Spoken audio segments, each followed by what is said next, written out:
Maintenant, nous allons parler des champs. En TypeScript, les champs font référence aux variables et aux propriétés d'une classe. Ça nous permet de stocker des données spécifiques à chaque instance de classe. Les classes peuvent avoir différents types, comme les nombres, les chaînes de caractères, des booléennes, des tableaux, des objets, etc. Donc ici, par exemple, nous allons déclarer une classe que nous allons appeler personne. Ici, je vais lui donner un name, donc la propriété name qui sera un string, la propriété âge qui sera également du coup un number et non un string. Et ici, je vais utiliser le constructeur. Donc, name qui sera un string et âge qui sera un type number. Ok? Nickel. Donc ici, je vais faire maintenant un 10.name est égal à name et 10.âge. Alors, âge.âge sera égal à âge. Nickel. Donc là, j'ai utilisé mon constructeur. Alors là, j'ai mis une virgule en trop. Voilà. Et créons-nous une méthode. Une méthode de classe, donc une fonction que j'ai appelée sayHello, ce sera un void. Et ici, on va loguer entre brackets hello, je suis $accolade, alors hop, $accolade 10.name et j'ai 10.âge. On n'oublie pas en à la fin. Ok? Ici, j'ai utilisé deux champs.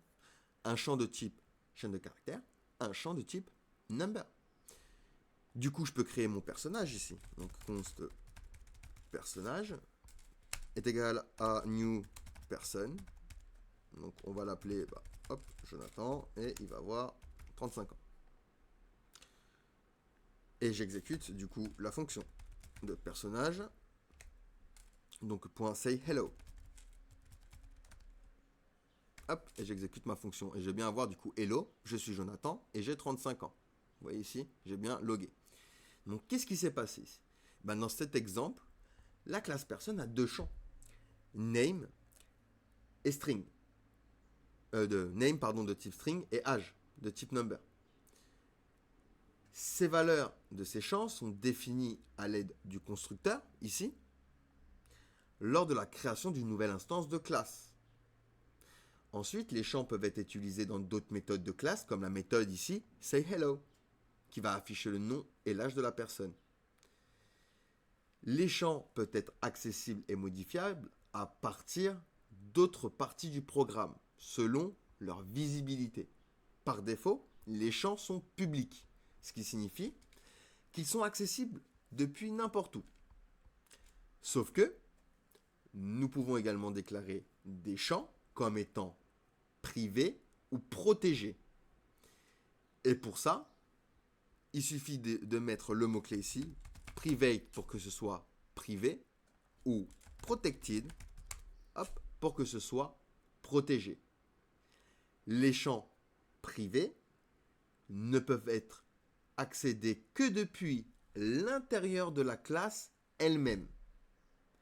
Les champs protégés peuvent être accédés depuis la classe elle-même, ainsi que depuis des classes dérivées à cette classe, donc des sous-classes. D'accord? Donc c'est ça la différence. Public, elle est accessible partout. Private, elle est accessible simplement dans la classe où elle est déclarée. Et protected, elle est accessible seulement dans la classe où elle est déclarée et également dans les sous-classes qui sont liées à cette classe. Les champs TypeScript permettent de représenter l'état des objets et ça facilite l'encapsulation des données et le maintien de l'intégrité de l'objet. Allez, on passe du coup à la suite.